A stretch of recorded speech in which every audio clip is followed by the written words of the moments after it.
Hello, everybody, and welcome to another episode of Conversations with Tara and Ryan. We have a great guest today, Scott Fulton, and he is the owner of Home Ideations.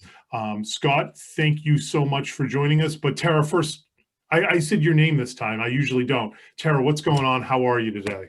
Hi, it's always great to be here on a Friday with you, Ryan. This is a fun way to end the week. And now we have Scott, another one of my favorite people here with us today. So welcome, Scott.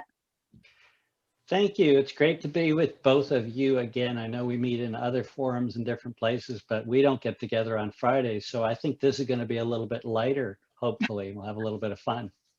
Yeah, I think so. Scott and I have a standing meeting every Monday at 10:30 my time. I start my Mondays, my week with him since he's chairman of the board of the National Aging in Place Council. So we're starting the week and ending the week together this week.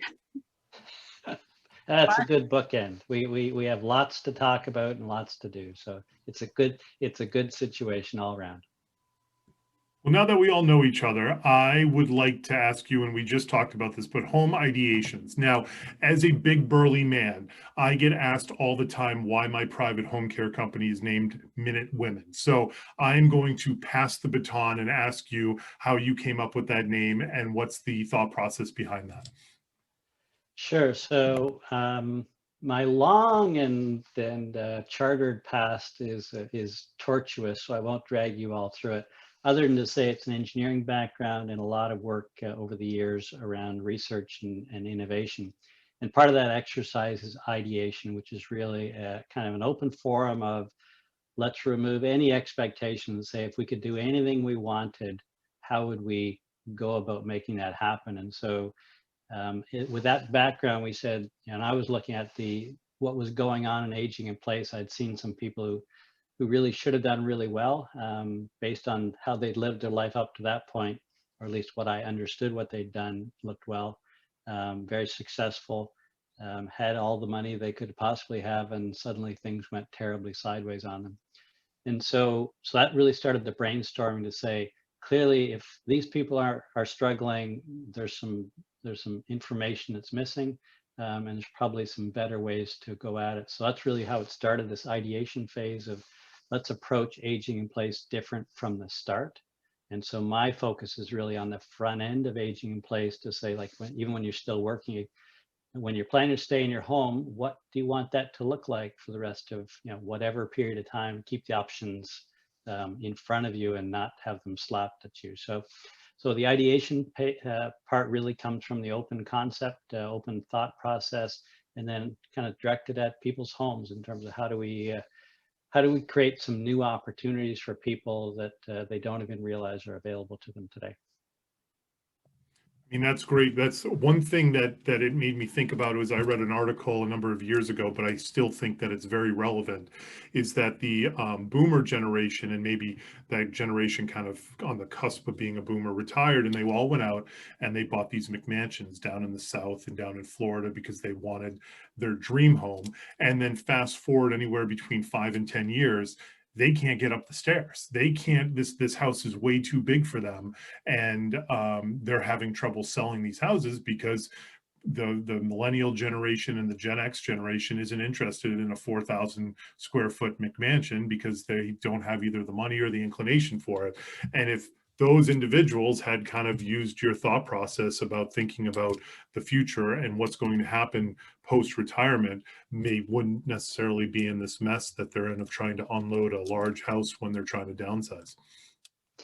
Yeah, it's a common, like, as human beings, we're not very good at planning our own future. It's really hard to imagine future self. It's easy to look at someone else and do it. I've got a trained eye. I've been doing it for years, and I think we all do to some degree, but it's hard to be objective when we're looking at ourselves. We tend to think in much shorter time frames. And so that's why I think it's helpful to have someone else with you on that journey to sit down. And it's easy for me to look at somebody and know what their future is going to be. In 5 years, sometimes it's painfully obvious, and you would give different advice to someone who's, and particularly with couples, right, where couples have different values and different priorities and different journeys in mind. to say, well, I kind of found myself being a marriage counselor at times. Okay, so how do we make sure that both get satisfied and both have, you know, the options that they want in front of them?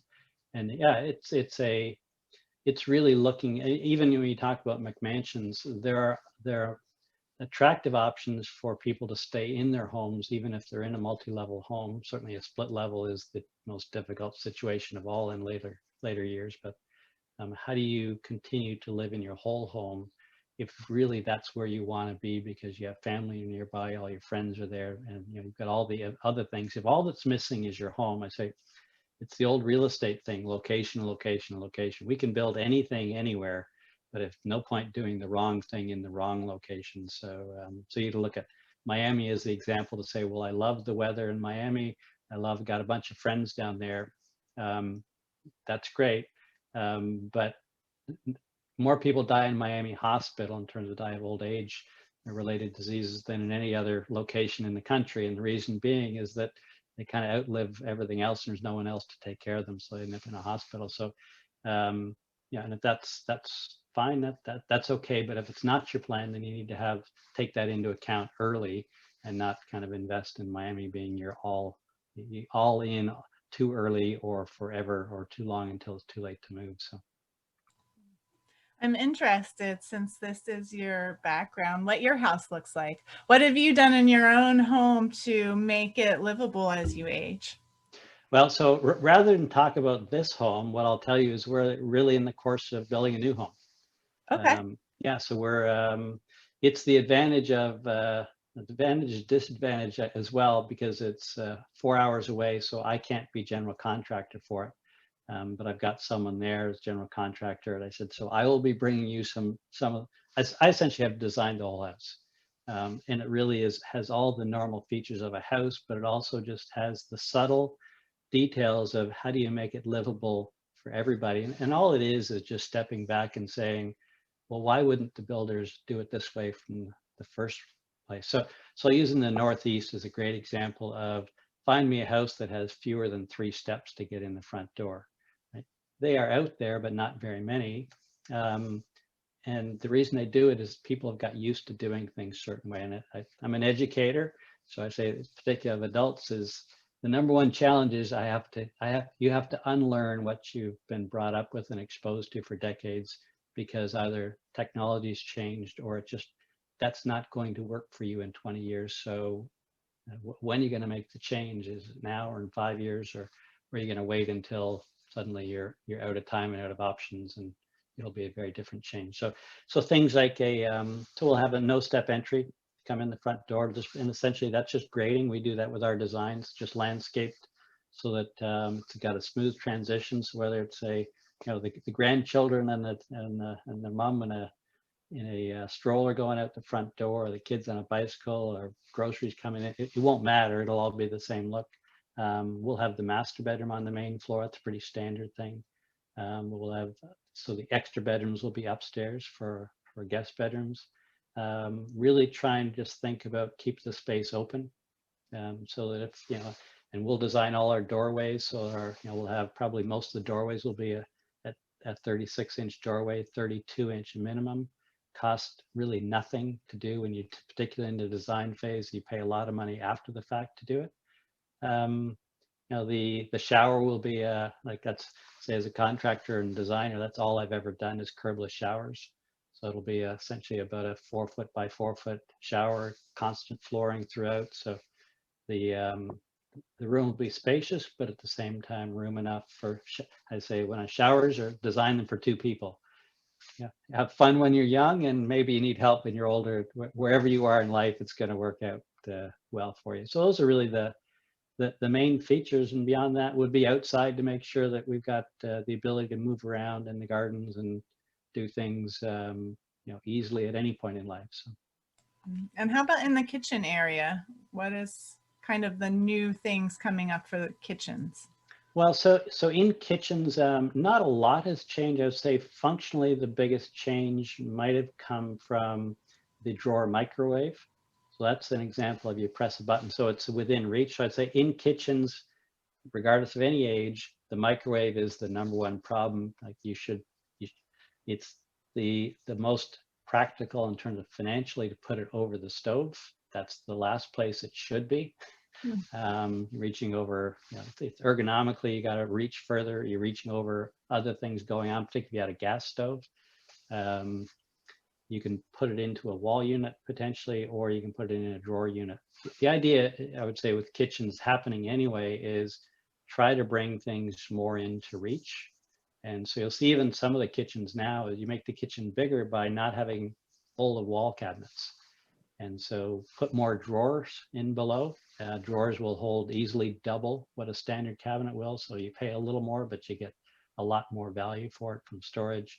And potentially if it saves you having to put some cabinets up above. So again, you make a small room. How do you make a small room feel bigger?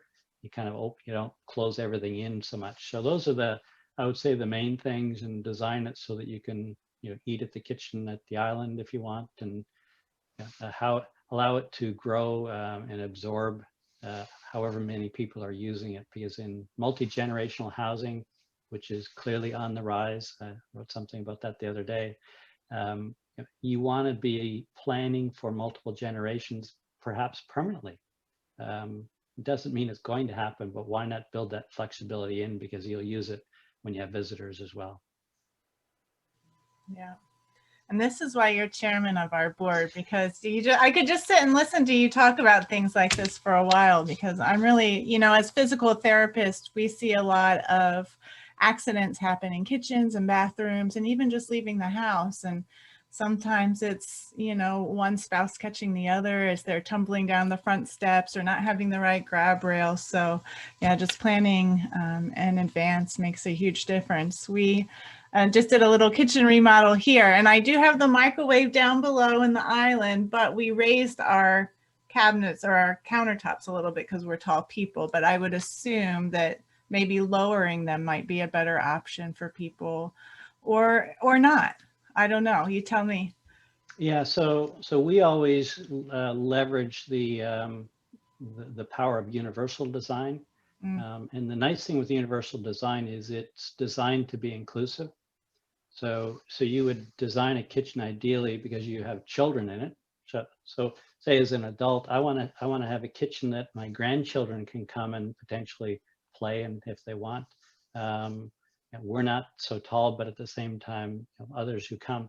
Anyway, the idea is you can build multiple levels in. So if you're making bread, for example, you want a bread counter to be a lot lower than 36 inches. You probably want it to be down around 30 inches because you're leaning over and you want to knead it. Well, not many people knead bread anymore, but that doesn't mean you can't do other things at a lower level. There's this notion of everything is set in stone. No, it's really not the case. And depending on what your budget will allow, if you want custom, you can have any height you want. The biggest challenge, of course, is when you have people in the home who, one is 6'6" and the other is 5 feet. How do you allow for that? But the good news is if you do ergonomically from kind of the tips of the fingers to the floor, you discover that gap isn't nearly as wide as what it looks like when we're standing beside each other. Now, clearly reaching up, yeah, that's going to be quite a difference. So yeah, it's an interesting process for people, but at the same time, the more time, that's why I always kind of say, the more you can start the process early, the more options you're going to have. And it just applies through everything we talk about, whether we're buying a house, our first house, right? Would you go buy it the weekend you decided to buy a house? You might, because you're young and and a bit naive. But this notion of, we're not going to grow older, and so we'll put it off making any decisions is about, like, that's, I would say, as habits people have, that's probably one of the most disappointing habits that we have, is we put off decisions that we know need to be made, and the only one that's going to pay the price for it is us. We're really not doing ourselves any favors, and so we look at the result is a much more reliance on extra help, right? We fight so hard to keep our what we call independence. We turn around and hand it all over because we were so stubborn to not want to stop and maybe make some choices 5 or 10 years earlier. Your lips to God's ears, Scott. There you go. There's basically senior care in a nutshell right there. A little bit of planning goes a long way in our in our industry. And I mean, you know, you and I are not close to each other. I'm up in Boston, you're down in Delaware, but in terms of age of the state, obviously that kind of corridor is older. And so we're dealing with much older houses than, you know, Tara is out in California. Those are newer houses, and a lot of them may not even have a basement. That's got to bring its own challenges in and of itself when you're dealing with such an old house. Yeah, so the bad news for people is that you and I would know this living here, is the Northeast is the worst housing in the country, and for reasons that you talked to Ryan about the age of the homes, but also this design of, we got stuck in our eyes said this is what the house needs to look like from the street. And it's unfortunate because I show people, you know, the alternative, and they say, oh, I'd really like that, but you know, but that's not what builders do in my area. And it's kind of silly, and there's been this tug of war. Why don't builders do it that way? Because you don't ask them to do it that way, right? They're in business. They build what people will buy. Their job isn't to educate. So partly what I do is obviously as an educator and consulting with people is, my main goal is to help you ask better questions. Right? You're smart people. You know what the right answer is. You sometimes just don't know the right question to ask. And so if I can do a little bit along that road to show you, well, here's some other options to think about, and people will say, oh, I didn't know, but I could do that for sure. Yeah, okay, then we're going to do it. It's so easy once you show them the option, but it's if you don't have any visibility to it, then you know, why would we even think to ask the question? And I'm asking that maybe that's what's kind of drawn you into the National Aging in Place Council, is that you educate people on proactively planning, which is what our mission is all about, education and planning for the future. So I'm curious, how did you find out about us, and what did ultimately bring you over? I think I found out about NAIPC online. I may say I've always been a researcher, so I'm highly data driven. So I probably did my my due diligence of looking to see who the players were in this space to kind of understand the landscape. And I think I looked at it and realized there was an education platform here. People clearly knew what they were doing, right? Versus, unfortunately, most people look to their friends and neighbors for advice who know as little about it as they do. And what they know may actually be wrong. And again, that's normal because this is still relatively new to people. Right? In 10 years, I'm hoping the landscape of our world in terms of NAIPC will be dramatically different. So yeah, it was I think the presence, the information in terms of education, but also that piece around the opportunity to collaborate. Because as an independent business owner, I want to be like, I spent time in and out of corporate America, and I always want to come with a team-based solution. So I had a choice of either I hire a crew of a dozen different skill sets and build a company around that, or maybe I just start to collaborate with some people in the industry who already have their own business, their own skill set, and we just together we can look at a client and say, "What I had this just before we got on a call."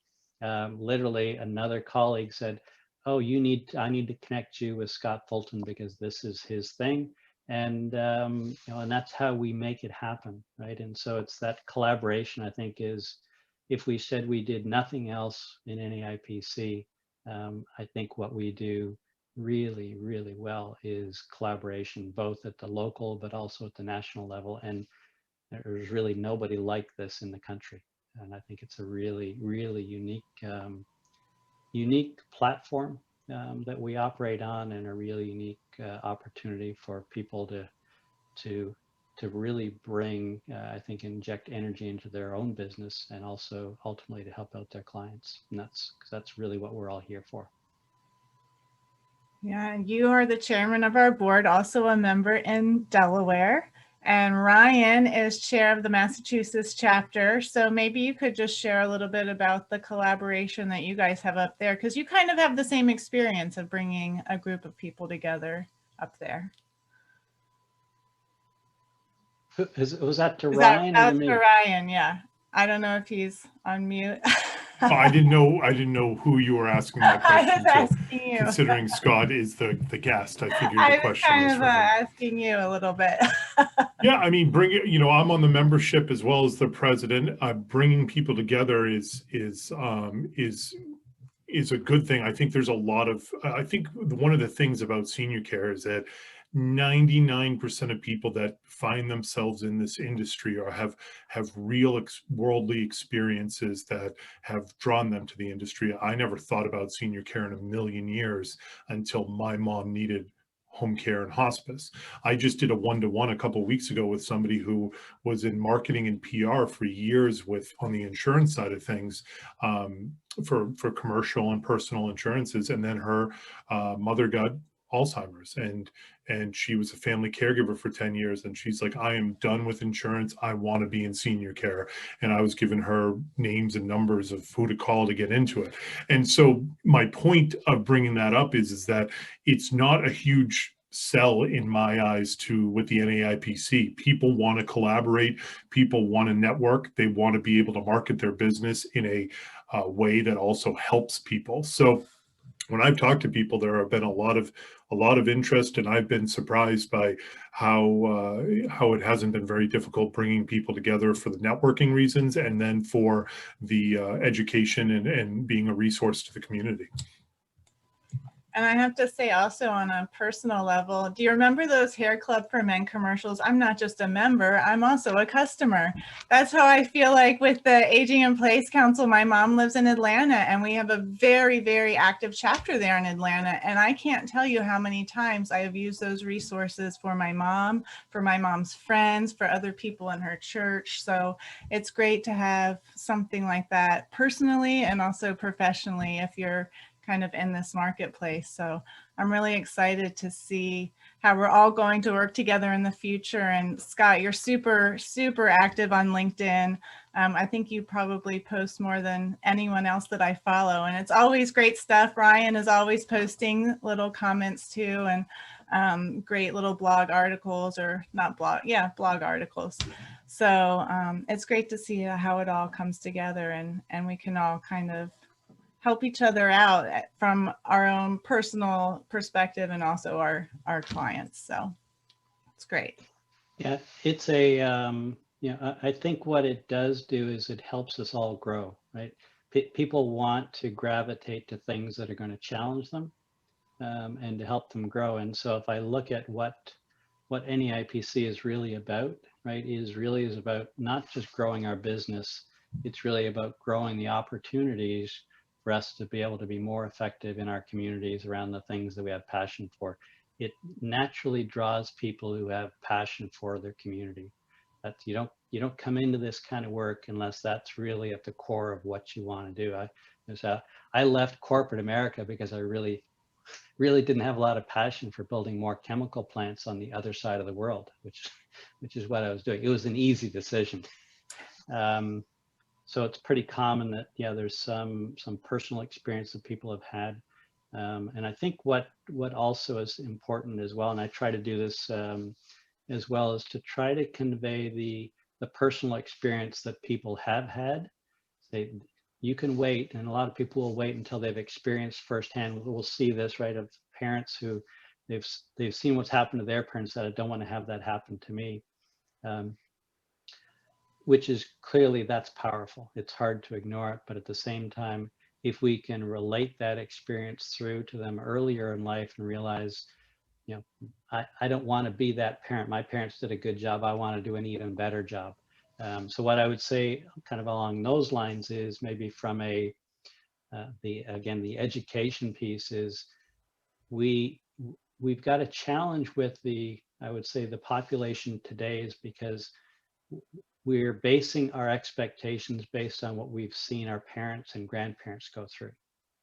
And so we're operating on the assumption that that is going to be the basis for our experience. And so again, as the researcher, what I would tell you is you could not be more wrong. It is going to be so different.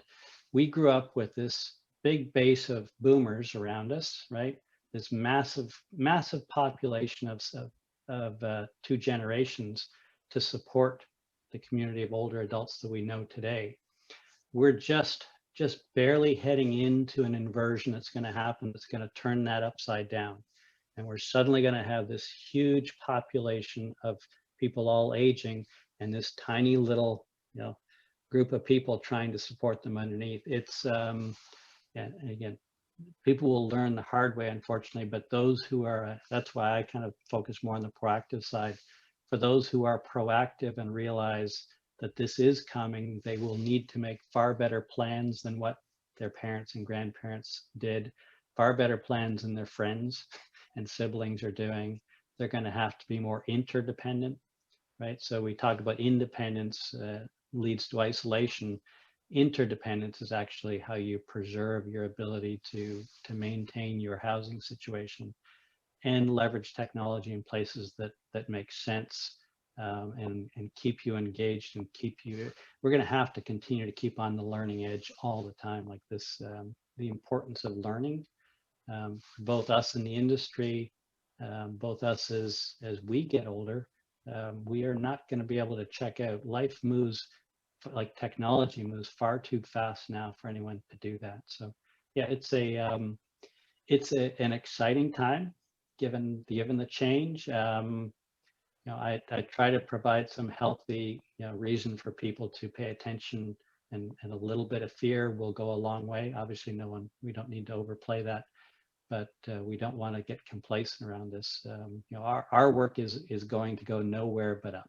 Right? There's going to be, the demand is going to come fast and furious, and we're going to be all struggling for resources here pretty soon. So anyone who's out there who's wondering about a place to form a career, and I certainly get this, as you guys do probably, people come looking for, that they'd like to move into this space. Boy, I can't think of a better anchor to attach yourself to than a group like NAIPC, because there's, again, you just have that natural support network of people to lean on and to help you get going, because that's just the nature of the people that we attract, right? They want to help. That's right. So if people are interested in learning more about the National Aging in Place Council, they can go to ageinplace.org, which is our consumer-facing site, or if you're interested in joining and becoming a member, you can go to naipc.memberclicks.net. And we would love to have you join us. We have all sorts of networking events and educational events. We just did one this week on the hidden gems of aging, where we talked about some new products that are changing the face of aging, just make things easier and safer. So it's really exciting, like you said, exciting times to be part of this industry. And I think we're probably approached every day by a new company with a new product or something new bringing something to the marketplace. So I'm excited to see what the future holds for us. And if someone wants to get a hold of you, Scott, how can they reach you? Oh boy, I wear so many hats. Just you can kind of almost take a shotgun and you're bound to hit one of them. So LinkedIn is, I think, a great place, because I think that's a good place to keep a conversation going, not simply to make a contact. So they can find me on LinkedIn. To my business is Home Ideations. That's homeideations.com. Pretty easy to find that. And yeah, those are kind of the usual place. I'm not a Twitter guy.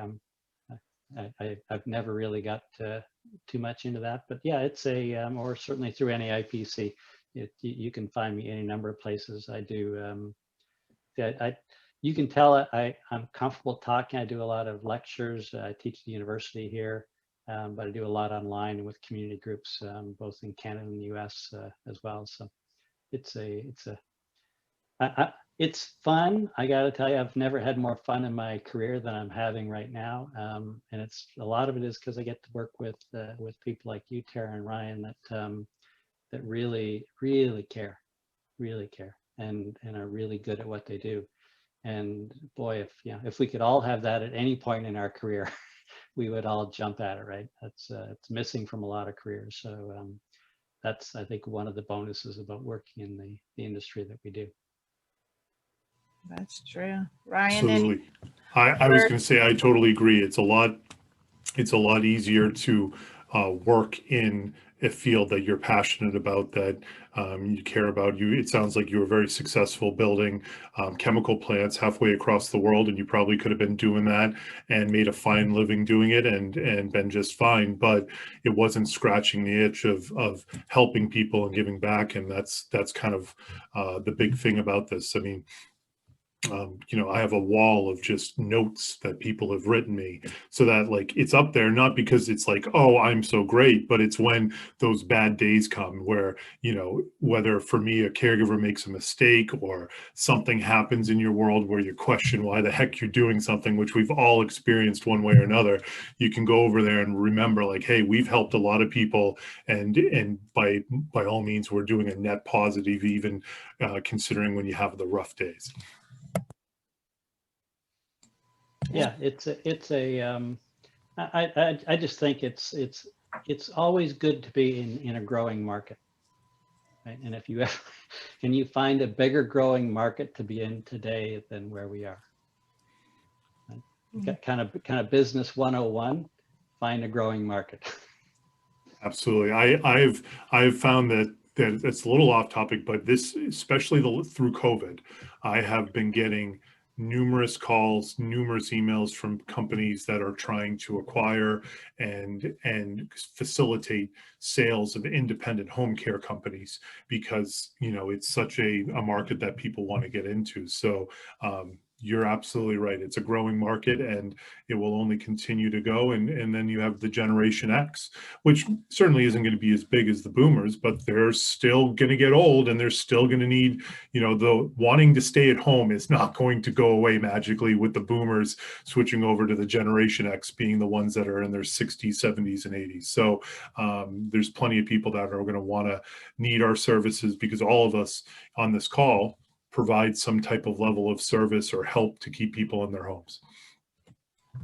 Well, and as we continue to live longer, in terms of more of us live to an older age, if maybe is more accurate way to put that, yeah, it will just become more and more the norm. And so we will get better. I think that's why I said earlier, this is relatively new, right? And so that's why we're seeing people kind of stumble early. And as we go through this, we'll see that no, it actually does make sense to do some planning earlier, and to plan for several eventualities, not any one in particular, just plan in a way that keeps options open for us. So.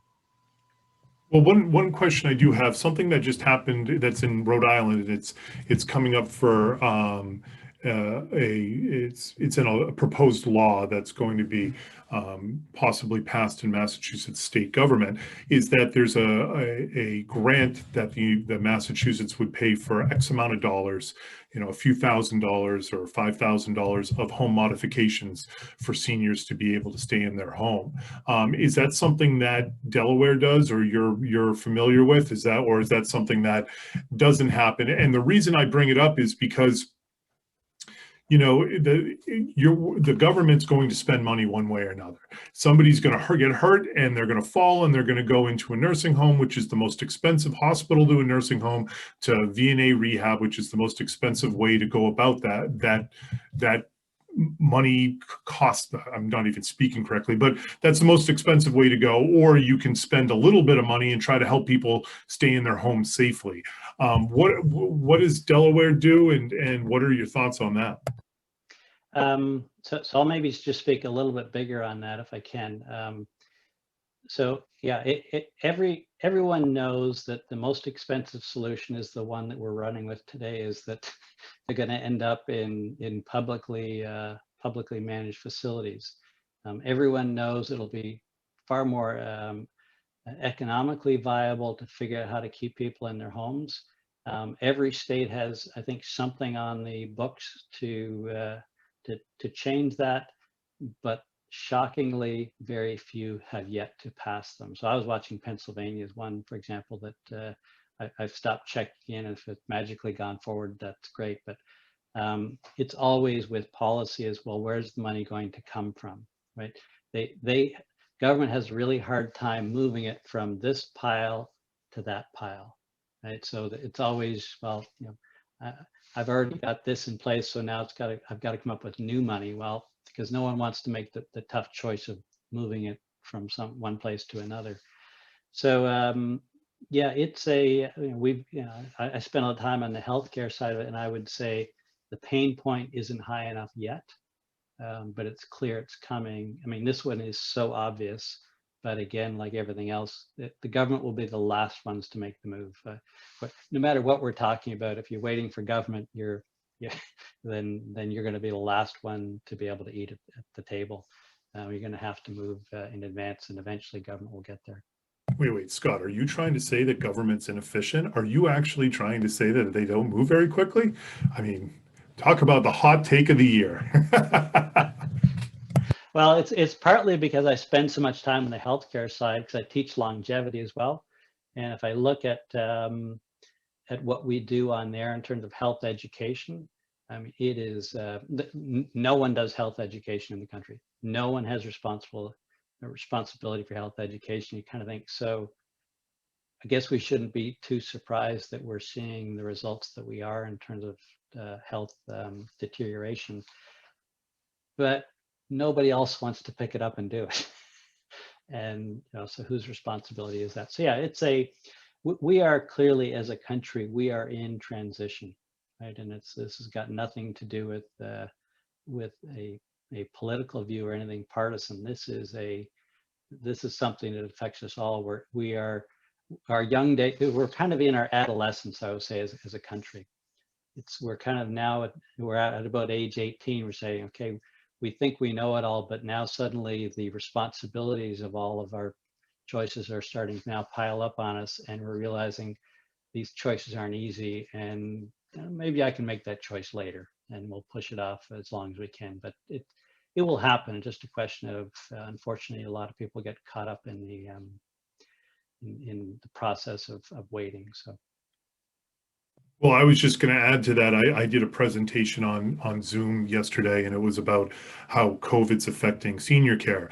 And one of the bullet points that I was making is that from the Nursing Home Association, whether it's America or whichever one it is, they're expecting, because of COVID over last year and this year, 1,800 closures or mergers of nursing homes. So, at the end of the day, it's going to be a net loss of 1,800 nursing homes throughout the country.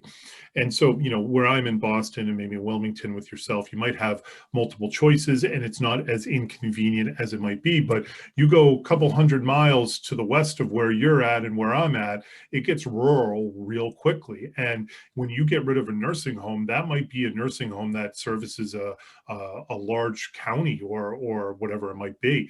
And to your point of we are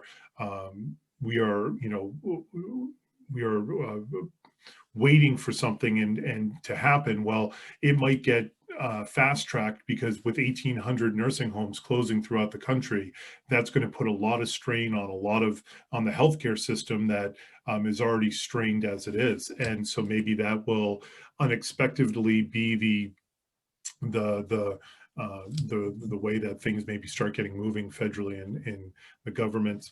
Maybe not, but we'll see. But when I saw that number of 1,800 closures, that's a big number when you start, adding that up and dividing that over 50 states. Yeah, skilled nursing facilities play a really strategic role, a really important role, right? No one else does what they do.